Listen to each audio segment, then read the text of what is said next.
Hello, truckers, drivers, and adventurers. I am the KILR Awesome Trucker. We're here where we left off at the Tucson drop yard. I am a little bit irritated because Nogales is not far from here. This is where we're picking up our next load. There is a Swift yard terminal there in Nogales. And our load is going out here. This is an awesome load. It's going to be close to 1,800 miles, and to Atlanta, Georgia, which we've been to. Trying to think positively about this. So they want me to get an empty to take to Nogales, which I don't understand why. I'll explain my feelings on the subject. The empty is in Casa Grande, which is about an hour north of here. So I have to go north, get fuel, get that empty, and then drive all the way to Nogales, which is probably 2 hours. That's like 3 hours of wasted time just to get my empty. And I didn't like his response. I contacted the driver leader, or the driver leader team. I'm just using my chain of command here. They tried to contact him. Nah, he's sticking to his story. Well, sorry. Actually, the DL person was actually quite nice. But the planner is like, I'm sticking to my story. No. You need to swap it out. We need a trailer over there. So I went up the chain of command, went to my fleet manager, because he's the one that gave me the load anyway. And he did say, no, we got to get a trailer over there. So I'm like, all right. He said, we'll pay you for it. So, yeah, I mean, I guess it'll, it's some miles to... I just think it's a waste of time, really. And here's my feeling on the subject. So you're going to drop a trailer over there in Nogales. So I guess someone could use it. My thing is, why? If someone needs a trailer for a load, why not send them up to Casa Grande to get the trailer? So that way they can go swap it out. Do you see what I'm saying? I mean, why am I taking an empty to a terminal? What if there's... You've seen the terminals that we've been to. A lot of these, there's like no room to put an empty trailer.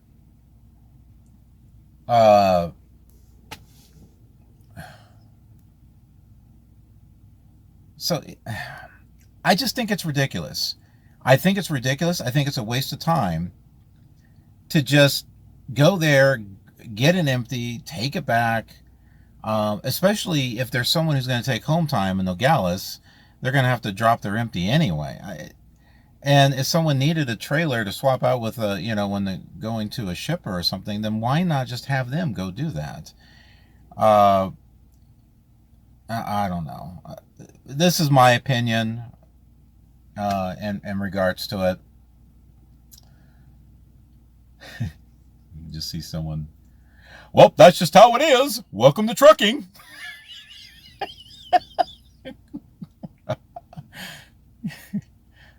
Whatever. See, I wanted to go to Nogales. I wanted to take a shower. I just wanted to get the load and just head out is what I wanted to do, because we'll have time. I wanted to get some distance out today. And here I am just fooling around with a stupid empty. That empty trailer better be in good shape. Because if it's not in good shape, I'm like, all right, you know what? This trailer's bad. They'll probably have me take it to Nogales to get fixed. And I guess that, yeah. It's an empty. So, yeah, I don't know.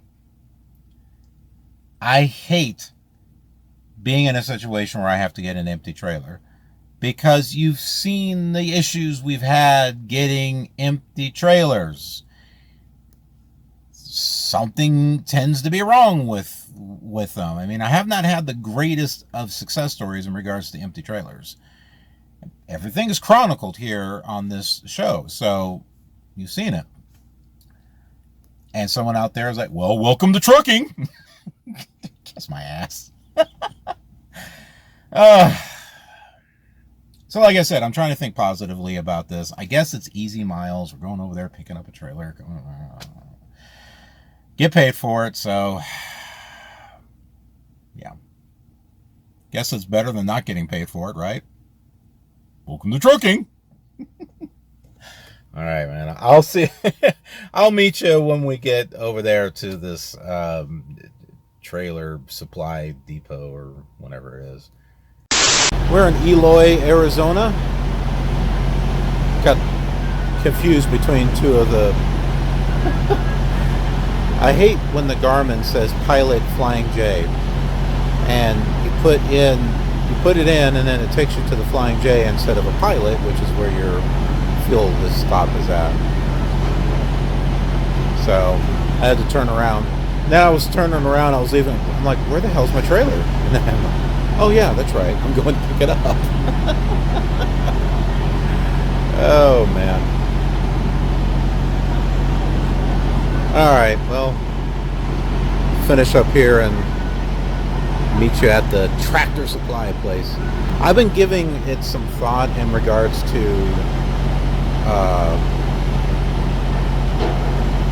the reason why I need to take an empty over there to Nogales, and so I'll get to that when we get to the place.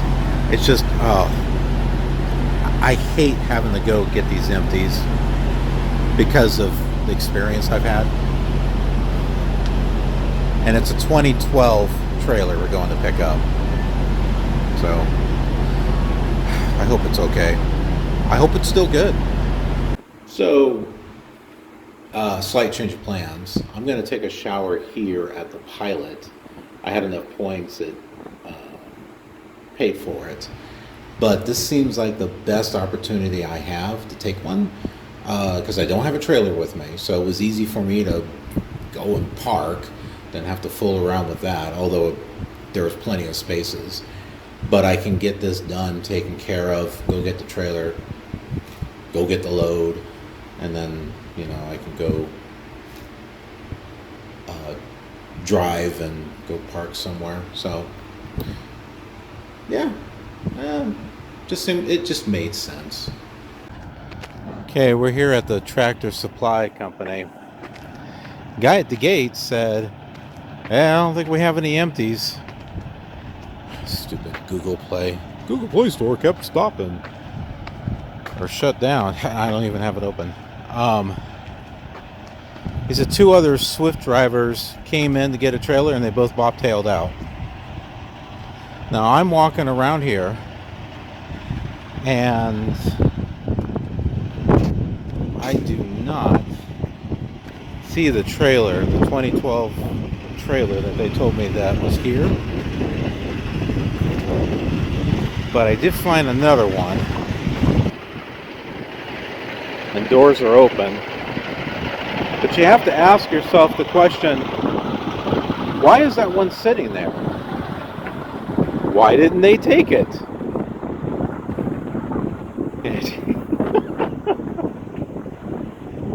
Well, we're about ready to find out.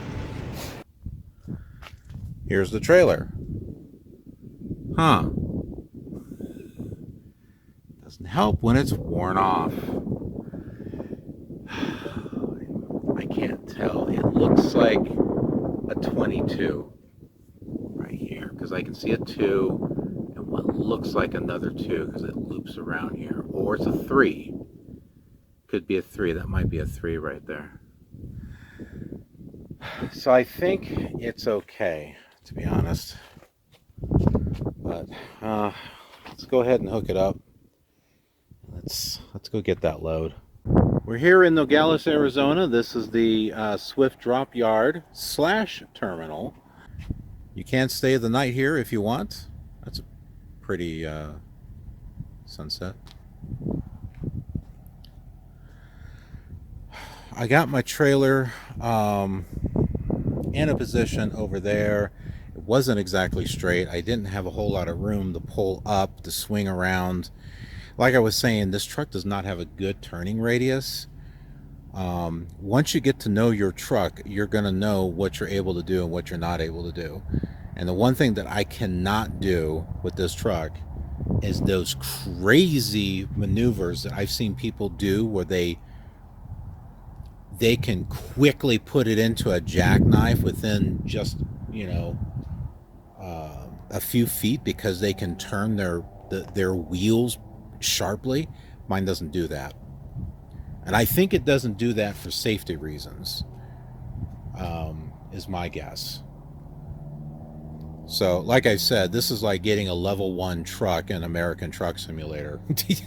I mean, you do not have, fantastic turning capabilities and stuff. Which, like I've said, when people go to spot me, they get pissed because they're wanting me turn to the right, turn to the right. I'm already turned to the right. They don't understand, and I don't really care to have spotters anymore. They just don't seem to really help.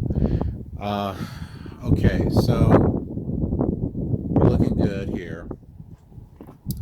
Hopefully the paperwork is in here.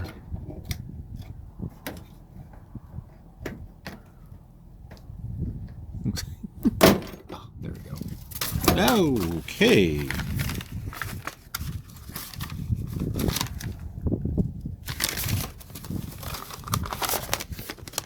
Logistics. It's the bill lading, so.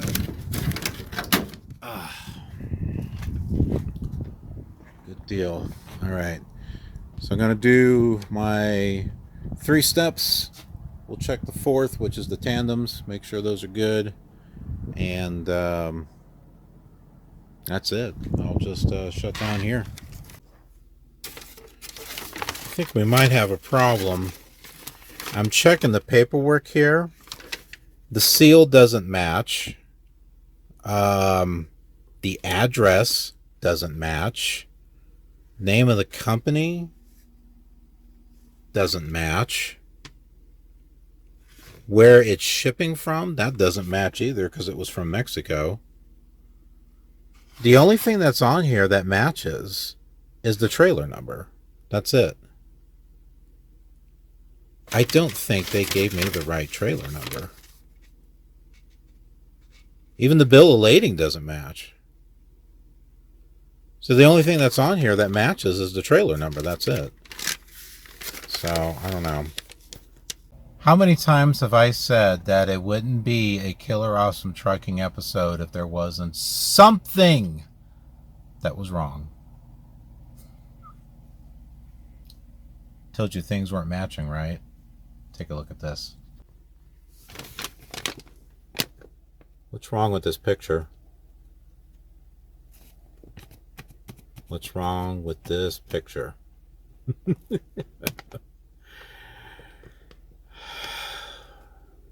Whoever drove this up from Mexico didn't leave the right paperwork. Maybe this is something else that they did. Maybe someone left this in the box. I've seen that before, where people just leave stuff in the box. They don't take it out. Well, not my problem. So we got ourselves a bill of lading for a load from last year. It goes to Atlanta. It doesn't go to the right address. The shipper is not correct either. The shipper here is in Brooksville, Florida. Why the hell would it? Yeah, like what I said, why would it be here? That wouldn't make any sense, right? So, yeah, this is old paperwork that either the driver had and mixed up, or he, she, they, this is 2022, just left whatever paperwork was in there. So apparently this load was in this trailer at one time, but it's not now. And whoever just left the paperwork sitting in there. There was nothing else. I thought maybe something might have fell out, and I didn't see anything on the ground.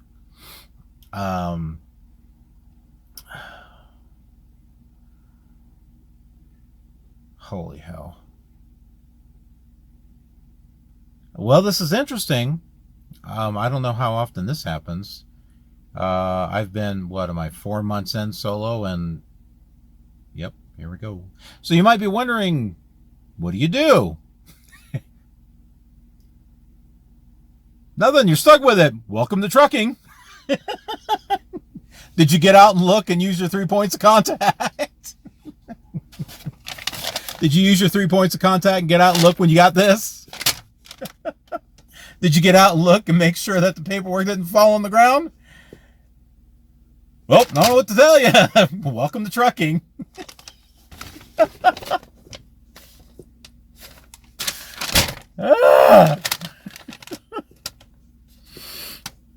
So, yeah, I mean, you might be wondering, what do I do, man? I don't know what to do.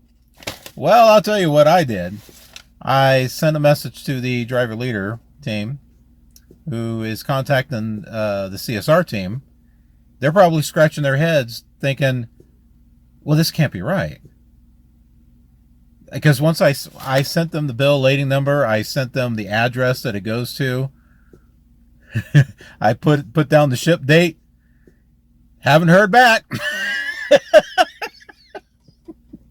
They're scratching their heads. No, this has got to be driver error. Yeah, you're right. It is driver error. It's not mine. It's whoever was before me. The trailer is fine, though. The trailer's good. What doesn't it figure? It's a fine trailer. It's a good trailer.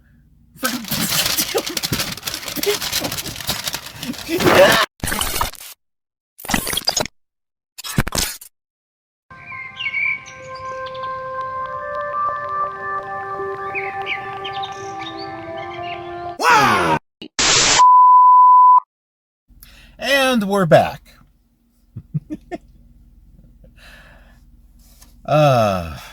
Did we get out and look? Uh-oh. Oh, no. Oh, no! Oh God! Ah!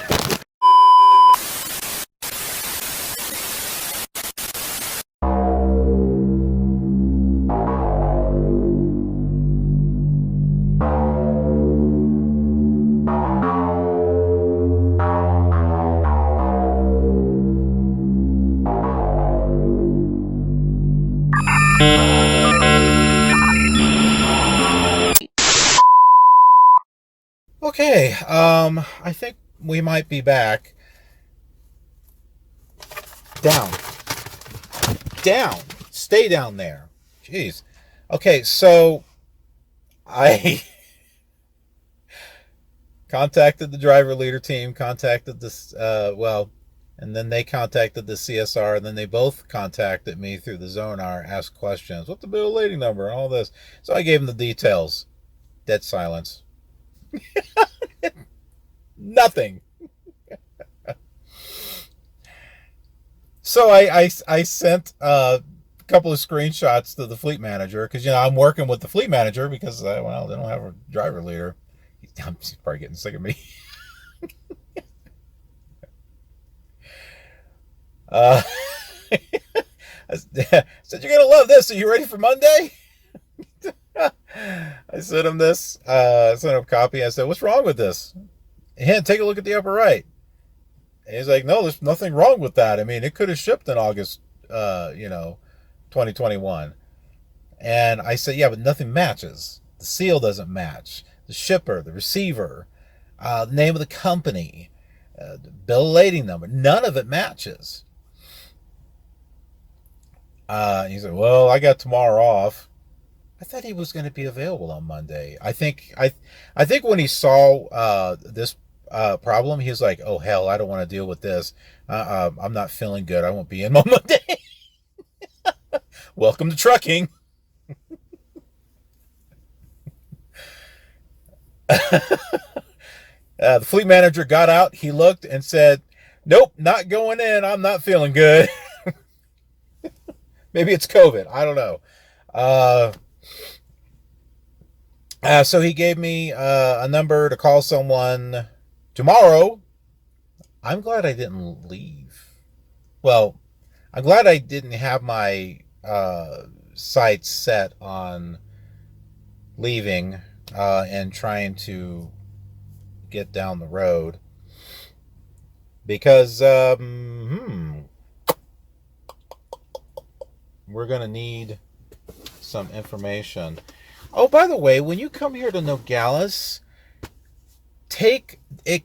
It comes downhill, but it's all dirt. Take it as gently as you can because this whole thing shook. I had stuff from the top like bump up and fall down, and oh, jeez, it was absolutely ridiculous.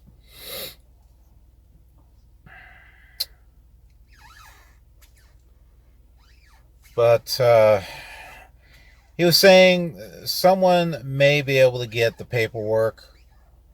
Um, this is crazy. Absolutely crazy. But only on this show, right? Do you know any other trucking shows, vlogs out there that has this kind of stuff? Not that I go out there and I look for them. I've kind of watched a couple, few here and there. I've never seen anything like what I'm showing you. uh, yeah, this is only 4 months in as being solo. My goodness, what's going to happen for, I wonder what the next 8 months is going to bring me. Uh, and how's it going to be like for you in 3-4 months or whatever? Who knows? I don't know. It seems like based on a couple of people I've been keeping in contact. Well, one of them's dedicated, so I don't see really much going wrong there. He's just running the same routes in the same areas. He's perfectly happy. he's like, nope, I got everything down. It's just routine. I'm like, well, yeah, some people like that. They like routine. I like a little bit of variety. Uh, I don't care too much for surprises, uh, especially this one. But I've said this before on these episodes. This is like awesome show material because I don't make this stuff up. I don't. All this stuff that's been happening has been happening. It's legit, folks. It's too legit to quit. Too legit. Woo, woo. Too legit to quit. Dan, dan. Too legit. Woo, woo. Too legit to quit.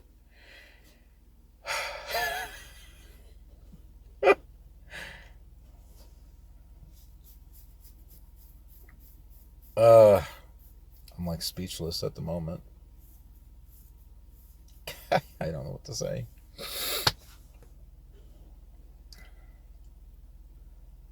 But and like I said, I mean, there is a good chance that something like this could happen to you, uh, and you may be like, "The heck do I do? How do I handle this? What's going to happen?" Uh, this great load that I've got here, that's got a ton of miles. What's going to happen? Uh, are they going to have to find the paperwork and then get it over here? And how long is that going to take? And what do I do in the meantime? Do I just get another load? Remember what happened with that load from hell? I held on to that because I liked the miles. And I wound up stuck with it for 11 days. 11 days.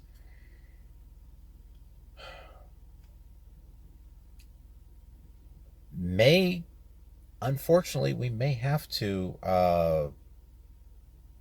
drop this one and take something else, unfortunately. But yeah, I mean, good information for you folks to know. Well, good morning, folks. Here in Nogales with my blue screen back here. Which is basically, it's blue fabric that's Velcro to the cardboard. That's what I've got there. Really. Unbelievable. The inverter. Which doesn't bother me now when sleeping, because I have that portable generator. That's why, because my generator is plugged in. That's why the inverter's freaking out. Forgot. Okay, so while that is in the background making an annoying noise, here are the instructions that I received in regards to this load. If you don't have a bill of lading number, you can fill out a generic one. You can get some from a truck stop. I managed to get some blank ones, I think from a terminal, something like that. But you can fill out the pertinent information on there, and that is legal. If you get pulled over by DOT, or there's inspection or something like that, you just need to have something that shows that you have a load. How is that not suspicious? I don't know. I mean, it seems to me that someone could just steal a load and just make something up on a bill of lading. I mean, the inspection stations, do they really look into it, or they just kind of look at it? Ooh, okay. I mean, I don't know. I just it just, I don't know, it seems a little suspicious. But then there's the matter of the receiver. Will they accept, I can't think because that thing is going off. Will they accept the load without the original paperwork? Will they pay for it, for that matter? And if they don't pay for it, then are they going to pay me? This is going to be a lot of time going to Atlanta, Georgia. If I don't get paid for it, I'm not going to be too pleased. But I have faith that Swift will get this taken care of and do the right thing. So mistakes happen, and I don't blame Swift for the missing paperwork. I mean, it's not like Swift lost it. It was the driver who didn't put it in there. But now it's up to driver leaders, CSRs, to get this taken care of. I mean, because I can't. Yeah, I don't think I'm going to be able to do this myself. I mean, I suppose if it's a CSR that's contacting, the merchant or something, I suppose I could do the same thing too. And I've mentioned before that I've worked in customer service and that environment for over 15-20 years. So push comes to shove, I could certainly do it. I'm sure an owner-operator wouldn't accept it. It's not like an owner-operator. I don't think that they would take a load without paperwork, number one. And two, I don't know, owner-operators, would they transfer a load to someone else? They're self-employed, so I don't see why they would do that. They would take a load and stick with it, I would think. But in any case, if there was a problem, I would think that an owner-operator would contact the shipper, contact the receiver, because it's not like they have a CSR to do it. But yeah, so that's where we're at. So the person that I talked to, the fleet manager, gave me a name and a number to someone to talk to. And the reason why I haven't started the truck is because I want to do my pre-trip.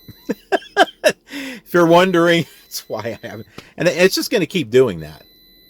It's going to keep doing that until I start the truck and idle it for a little bit. I know. See, that's annoying. Now you know why I got a generator. Now I just forgot what I was saying.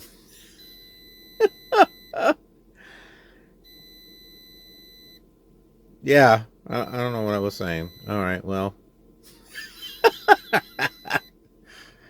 Welcome to trucking. All right, well, I guess I'm going to get out and look at my truck and all the stuff on it as I do my pre-trip. And then I'll get in and look and do my brake test and start it so that way this meep thing stops. Oh my goodness.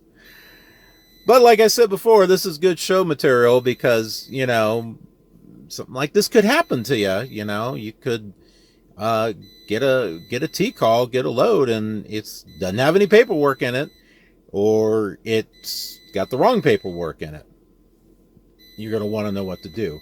But let me tell you something that you can do. Pay attention to detail. Number one, be sure to check that bill of lading number to make, or the paperwork. Just be sure to check the paperwork. Make sure everything matches. Make sure the seal matches, all that stuff. Don't just take a load and, you know, just drive on. Well, good to go. I got paperwork right here. So be sure to check everything. All right. This is a perfect example of why. And also, if you're the one doing the T-call, don't forget to put the paperwork in the box, the right one. And if you forget, you better drive your ass back to that trailer and put the paperwork in there. So don't be the person that forgot to put the paperwork in the box, okay? Maybe stop at a terminal, say, hey, I forgot to put this paperwork in the trailer. Let's say, you know, you've already driven 2 days and you just realized that you've forgot the paperwork. At least go into a terminal and say, hey, I've got this paperwork. I forgot to put it into the trailer. Can you make sure that this gets to the other driver? Or, you know, hopefully you're scanning that paperwork. Or find out what who the driver's name, or, you know, name and number is, and send them. I was going to say, send them a text message stating that, hey, just like, hey, I'm the driver of the load before, you know, that you picked up. I've got your paperwork. Is this a good number for me to send you screenshots? Although the physical form would be better, but basically just own up to your mistake and do the right thing. You know, don't just drive off. Well, not my problem anymore. Don't do that. Don't be that person. All right. I guess I'm off my soapbox now. I'll go take care of my pre-trip. All right. There's like a little driver's lounge in there's like a building back there. It's nothing much, you know, it's just like a small little mobile home type of thing. And I just, you Brushed my teeth. Threw out some trash. So I've been keeping contact with my mentor, saying, "Yeah, here's the situation," and getting his help on filling out as much of a generic bill of lading form as I can. During one of my breaks, I'll go ahead and we'll go over a blank form, and I'll try to explain what I know so far.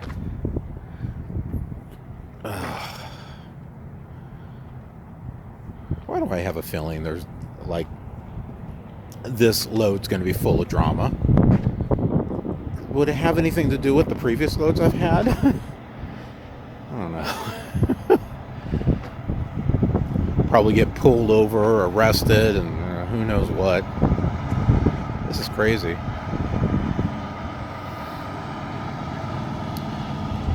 Well, I do have an email of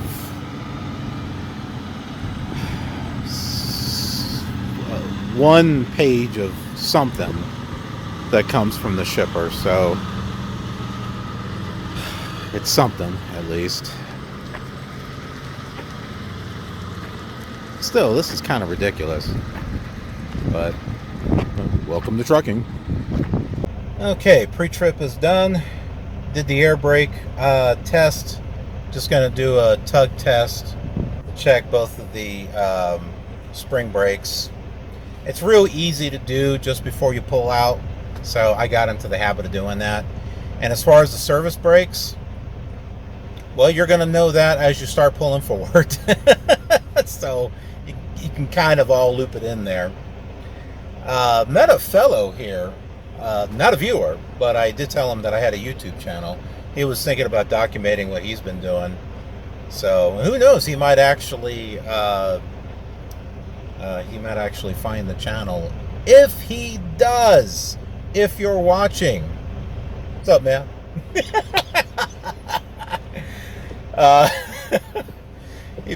Pretty cool guy.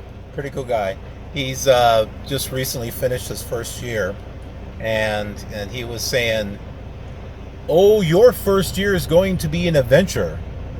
He was saying that during the first year they give you all the bad loads, bad trailers,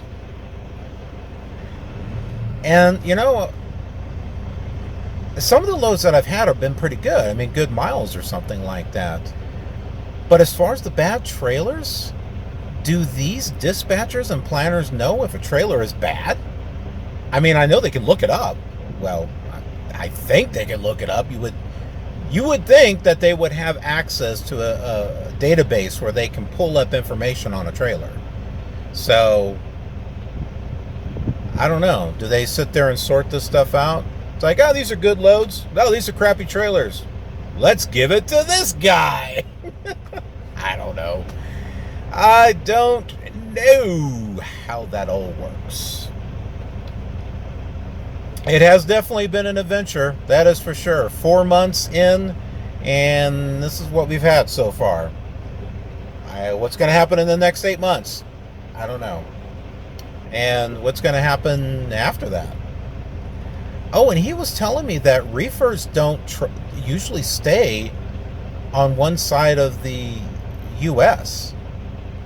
I want to do reefer, but I want to keep going, you know, coast to coast. But I don't know. I may feel differently after a year. And I want to think about getting experience too. And I know getting experience in reefer and intermodal would be a good thing. So I kind of have to think of a bigger picture too. Anyhow, let's go ahead and get going.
just a little bit of a holdup.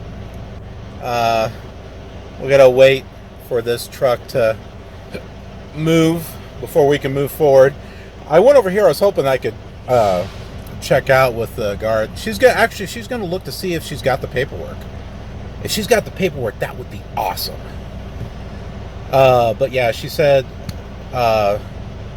she'll look for it, but come see me once you're able to pull up, because there's another guard that's watching on the cameras, and they want to make sure that they've got me on camera. Just watch YouTube. What do you need me on a security camera for? Just go watch YouTube. That'll show you. Can I pull up my camera too? Can I get you on camera? Yes, KILR Awesome Trucker. You know, hey.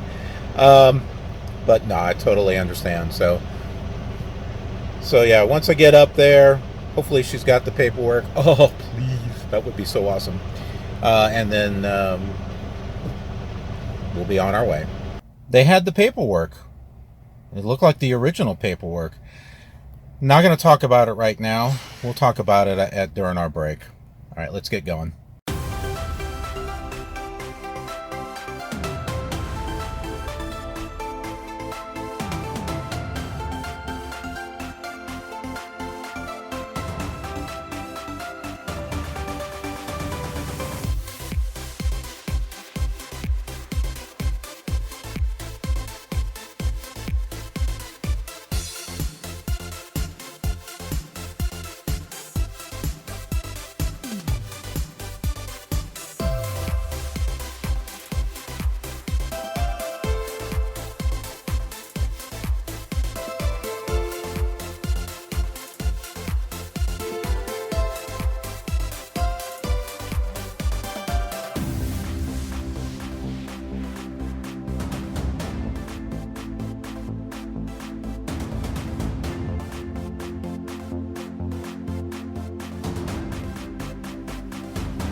Had a bit of a drive there. What, about 6 hours? Yeah, been driving 6 hours there. Uh, this is one of those times where I'm actually pushing ahead, which I don't do too often. But we got a lot of miles ahead of us. We lost time because of that empty, because of the paperwork. So I'm trying to push ahead and get as many miles as we can, so that way I can get to the Atlanta, Georgia terminal and then shut down there, and then it's only 30 miles to the receiver. So that's my goal today. No, that ain't gonna happen. Nope, that won't happen. But I'm trying. If I can get 600 miles in a day, like tomorrow and the next day, we'll be able to do it. So yeah, I'm actually pushing it at 65 miles per hour, and in some cases, I do the double stomp on the accelerator to get the pass feature to get me up to 67 so I can get around some people. But yeah, I'm trying to keep it at 65. Normally do 60, but that extra 5 miles per hour, if you were to take that and multiply that by, let's say 9 hours, okay, that's like 45 minutes right there. So that 45 minutes can make a big difference. Now, on just regular loads, I wouldn't have done that. I was hoping to get going yesterday, and then we could have just kind of taken our time, on the way to the load. But unfortunately, well, that didn't quite happen. But yeah. So, I wasn't thinking about recording a POV, but we were coming out of Nogales, and I wanted you folks to be able to get a chance to see the stretch of the I-19. I believe that's what it was. Because that is, from what I understand, from Tucson to Nogales, that is the only section that is done in metric. So you may want to go back towards the beginning of the drive and take a look at the signs. They'll be in kilometers. Although the speed limit sign is miles per hour, which, yeah, it's not kilometers per hour, but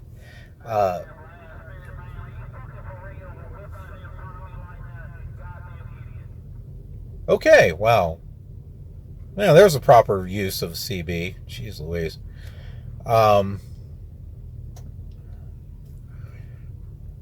But yeah, rest stops, exits, they were all in kilometers. So I find that interesting. But we saw a lot more stuff. We went through a dust storm, and we're actually kind of going through one here. The wind is absolutely nuts. I could feel the truck, and I don't know about the trailer. I've been keeping an eye on the trailer. We don't have a heavy load. It's about a medium load. It's over 20,000 pounds. So I think we're going to be okay. But that wind is tough. Yeah, there are some big. I mean, one of the dust storms we went through, I thought it was smoke. No, you went through that. That thing was like fog. That's how thick that dust was. And then, we just crossed into Texas. This is Anthony, Texas. And navigate on road, then take the second left. Shut up. But I know from a distance it looked like it was pollution. It's not. It's the dust. The dust is just blowing all over the place. What else did we see? Tumbleweeds. I know I've seen some animated tumbleweeds in American Truck Simulator. It was more in Nevada that I saw it, but yeah, there were tumbleweeds going just blowing across. It was like some old West movie. And then we were in an area that was construction area, and there was a concrete border, on the side, and I saw the tumbleweeds kind of, like they were driving on the road. They were just like holy smokes. Holy dust. Holy dust mites there, Batman. All right, so let's talk about the paperwork. All right, so the Nogales, and I want you, okay, for you Swift folks out there, please make a note of this because apparently no one else is going to tell you. So let me be the one that lets you folks know. The procedure at Nogales when you go in, so let's say you're T-calling a load there, they don't mess around with the boxes on the trailer. They don't mess around with those boxes. So when you go to check in, you know, they're gonna have you give the paperwork to them, or once you take your pictures or whatever, they'll say, come back, bring us the paperwork. They have the paperwork. So when you go and leave and you check out, they will give you the paperwork for the load. That's how Nogales does it. And maybe it's because of the Transmex. With it being so close to the border, maybe they don't leave it in there for security reasons. I can understand that. So yeah, it's going to be there. Now the thing that really irritates me is that nobody in the driver support team seemed to know. Driver leaders, CSRs, you're going to tell me that no one knew this? That no one could have said, oh, hey, check with the guard check. They might have the paperwork. Nobody? I mean, my wife made the comment to me, with all the things that happened to me so far, you know, with this solo part, she mentioned, it's like those people don't seem to know anything. It's like they act as though none of these things happened before you came along and joined Swift. I mean, seriously, you know, like all the different things that I've experienced, it's just kind of like, you know, the driver support thing. Oh, never had this happen before. So you mean to tell me that that no one else has come across this, where, you know, they didn't know where the paperwork was at, and it's at the guard check? They all act like this is brand new and this has never happened. You know, just like when I told them, you know, the paperwork that I found was from last year. Gave them the details. There's like no response. They're probably over there scratching their heads, scratching their butts, or, you know, they don't know what to do. This should never happen before. Oh, come on. I can't be the only one. If I'm the only one that all this stuff has happened to, I don't know, I'm cursed or something.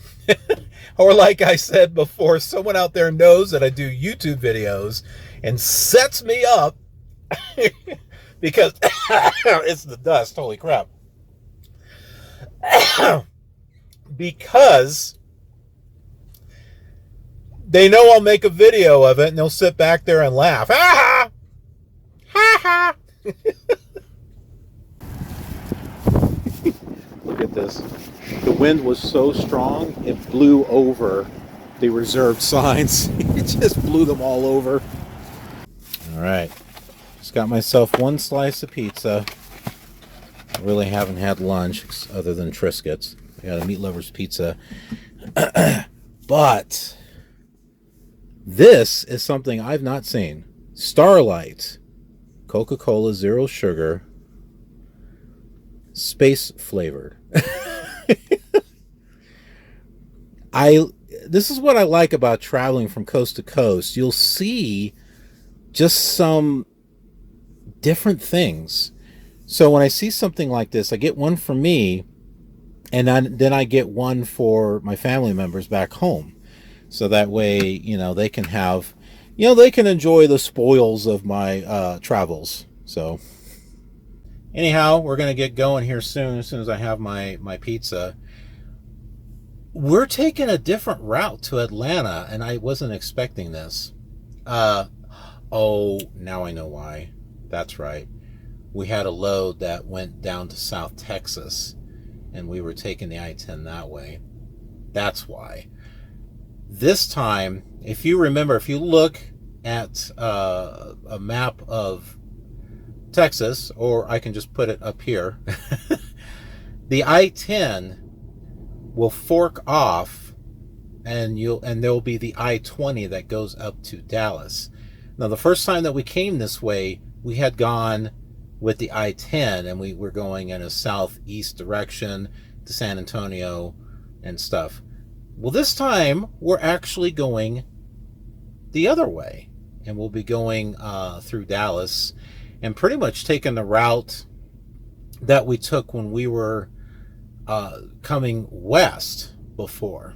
So, and our fuel stop won't be today, but I have a place set for our shutdown point, and I think we're making good time, but we're gonna get going so that way I can get there.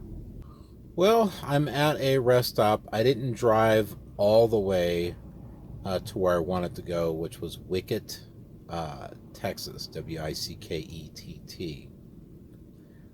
I decided to stop at this rest stop here, which is just past Van Horn, Texas. I wanted to get a feel for how things were filling up. I saw Loves that looked packed. I saw a Pilot that was packed. This is just from the interstate. So I stopped at the next, which is like Coblehorn or something like that. I stopped at that at this rest stop, and it doesn't really have parking spaces. It's just kind of like a small little road that comes off the freeway and goes back to the freeway, and it's just parking along the side of the road, on the right side and the left side of the road. But it was pretty full. And I went ahead and got myself parked, and I saw more trucks that were coming to park, so I decided to go ahead and do that. And I discovered that we're working on recap hours right now. So, and I'm planning on doing recap hours for the next couple of weeks, this week and next week. I'm going to be taking I'm taking 1 day of home time. I've got that scheduled, but it's going to be on the east.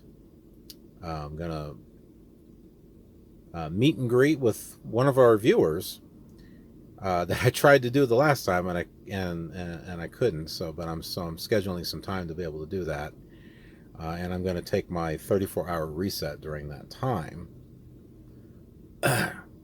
if I can. So I'm going to work on recap hours until that time.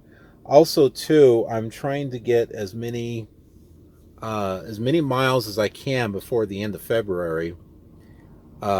Since it's a short month, I'm trying to get as much as I can for the bonuses that you can get with Swift in regards to bonus miles if you do like over 6,000, and the gas mileage. So for productivity, in order to be eligible, you have to do so many miles a month. I think it's 6,000. So yeah, I'm trying to squeeze as many miles as I can towards the end of the month, so I can get the most I can possibly get with the bonuses. So yeah, I'm just going to try to work on recap hours during that time. And I won't actually be going home until the end of March. And the reason for that is I want to make use of, the first 2-3 weeks of March, and just run miles, just run, get as much of my miles and, gas mileage, get all that bonus stuff done and out of the way. And then I can just go home and I can chill, for 4 days, or even 5. It just all depends. But it would be just nice just to get all that out of the way as far as the bonuses, That way I'm not taking like some home time in between the month, and then I'm like, oh, am I going to make all the miles that I need by the end of the month? Just do it and get it done, and then just go home and relax. So that's my plan. I did have a POV recorded when we left the rest stop, but it got corrupted. So yeah, it got corrupted, and unfortunately I was not able to use the file, but that's okay. It was just in an area that, I mean, unfortunately, you didn't get to see a lot of what I saw when driving through El Paso and past El Paso. It was just dust kicked up in the air. It was crazy. But yeah, and then I did it started getting night, started getting dark. I didn't record the whole thing. I just kind of stopped it because I wasn't sure what I was going to do. But yeah, somewhere in there the file just got corrupted. So sorry about that. But we do. There is a POV drive in the El Paso area going. See, you got light because a message came up on my phone. So that's the reason why that happened. But yeah, the last time that I went east and went through El Paso. So if you're wanting to see a drive through El Paso going east, there is another video that's got it. So just go back and check that out. Why does it look like my nose is all scrunched? Look at this right here. It looks like there's like bump, bump, bump. I look like a Bajoran. Oh no, wait, the Bajorans have something. Well, no, they have something on there. They have ridges on their nose, right? Yeah, I'm a Bajoran. Who knew? See, I'm out of this world. You thought I was from this planet? No. Anyway, I'm gonna get some sleep. We've got a lot of miles that we need to drive. So, on the other days where, you know how I said, just because your clock resets after 10 hours doesn't necessarily mean that you have to just go out and drive. Well, there are going to be times where you're going to want to do that. And this is going to be one of those cases. Like I said, valuable time was wasted with the stupid empty trailer and the whole paperwork mess. Yeah, valuable time was lost. So I am literally going to be taking off, or I'll be starting the pre-trip right when the 10 hours hits. So I'll get the pre-trip done and we're out here. We're driving. Because I want to be able to shut down early during the day. And we should be leaving here about 6:30 in the morning. So I'm not sure where we're going. I don't think we're going to hit Eastern Standard Time yet. So wherever it is that we're going to shut down, it's going to be around 5. And from what I remember the last time we came east, things started to fill up. So that's about the right time. And then I'll shut down for another 10 hours and we'll get going even earlier in the morning. Yeah. And the reason for that is so that way, if I have to, on the day of delivery, my 10 hours will reset early in the morning, like 1 in the morning. And so if I need the time to get there by 8 o'clock in the morning, I'll be able to do so. But hopefully we'll get to the Atlanta terminal a couple of days from now. We won't have to worry about that. I'll be able to relax a little bit. but we will see. But that is the plan so far. So yes, I can push myself if and when I need to. But as I said before, I can't do that all the time. I'm going to burn myself out. And there are some people that, they can do it just fine because, they just like, well, no, got to keep going, got to keep going, got to keep going. Got to make that money, got to make that money. Well, all right, you go make the money then. Have fun with it. There's more to life than money. But they just push themselves just to push themselves because, money is the factor. In this case, money is not the factor for me. My thing is, I want to get it delivered on time. So far, I've been getting, messages that I've had 100%, like for the past couple of months, of deliveries on time. But it's not just that. This is a scheduled live unload. I want to get there on time because I don't want this to be rescheduled for another day and have more time wasted. You know what I mean? I want to be able to get this there, get it unloaded, and then we've got an empty trailer. We don't have to fuss trying to find one. We've got one with us. That's the nice thing about live unloads. That's the really nice thing about that. And then that way we can go get another load and keep going. Gotta make the money. Welcome to trucking. No, no, I just, as far as keep rolling, I just want to be able to, use my hours to,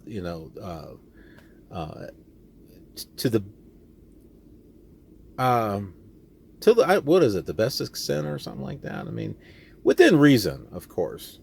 But there's always a chance the next load I won't be able to pick up until the next day. Yeah, okay, fine. I'll chill out, relax. Chillax. But yeah, after Atlanta, my hope is that I can get a load that will take us north. I would really like to get up to the state of Maine. I've always wanted to go up to Maine. So I don't know if I'll be able to accomplish that or not. I think it's possible, but they have to stack you with some loads to get up there. And then when you get up there, I don't know what kind of parking could be up there. I mean, we're talking about some, really old states with warehouses and stuff that were built long before there were tractor trailers with 53-foot trailers and, sleepers on the back of trucks. So some of these places, it's like the dock is like really close to the street. So you have to use the street and block traffic in order to back up. And it winds up being a blindside because you're going one direction. And then you've got to back up from there and get into the dock. So yeah, there's some places that are bad like that. Are we going to see any of that? I don't know. Are we going to do it? Probably not. I would love to do it. I really would. But one, there's only so much I can do, with my skill set. And I don't want to put myself in a situation to where I think I can do it, but I wind up not being able to do it. And then traffic is backed up for miles and people are yelling and stuff like that, So I'm trying to evolve my skills, but I'm also trying not to throw myself in with the sharks, if that makes any sense. But also the truck, because as I said before, I know my truck now. I know my truck inside and out. I know when it's not feeling well. I know what it can do, and I know what it can't do.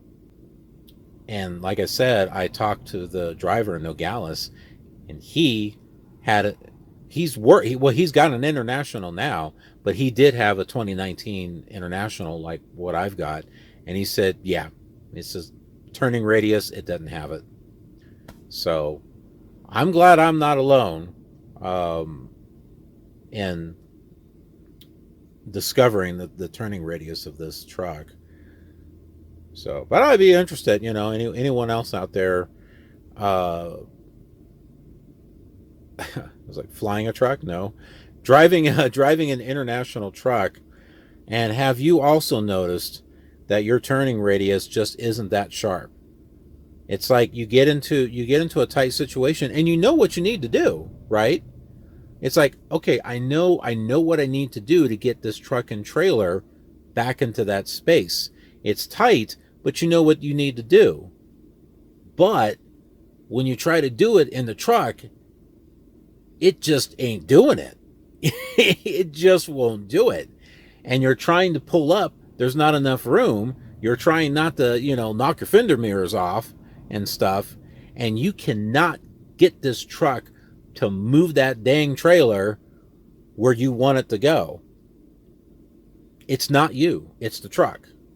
So don't be hard on yourself. I was hard on myself because I kept thinking, I know what I need to do. Why is it not working? What am I doing wrong? Don't think I was doing anything wrong. Some things, yeah, I definitely did wrong. But in general, it's just the truck. The truck just can't do the type of maneuvers that, these other truckers that are out there that are like, want me to do it for you? Part of me is like, yeah, go right ahead. See if you can get it into that space. Oh, by the way, it doesn't have a very sharp turning radius. Part of me just wants to say that. But I know exactly what will happen. They'll try to do their maneuver or whatever like that. It won't work and they'll ram into something. Well, welcome to trucking. So, yeah, and I haven't had the best times with spotters. I really haven't, because they get all pissed off.